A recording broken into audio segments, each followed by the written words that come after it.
বিশ্বের খবর যখন বদলে যাচ্ছে প্রতিক্ষণে, আমরা আসছি সত্যের পথে, নির্ভীক কণ্ঠে। CNW নিউজ টিভি, সংবাদ যেখানে শুধু তথ্য নয়, বিশ্লেষণও সমান শক্তিশালী।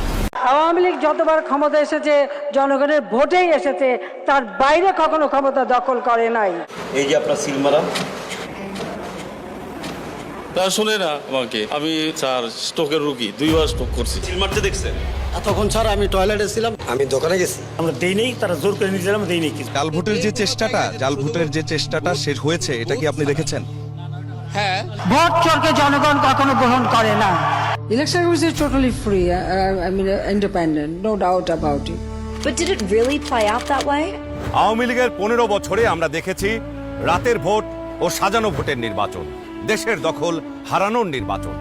আর 2024-এর জুলাই গণ অভ্যুত্থান ছিল দেশের দখল ফেরত নেয়ার ও ভোটাধিকার পুনঃপ্রতিষ্ঠা করার অভ্যুত্থান। তাই আগামী নির্বাচনে আমরা দলে দলে ভোট দিয়ে দেশের দখল বুঝে নেব। দেশের চাবি আমাদের হাতে।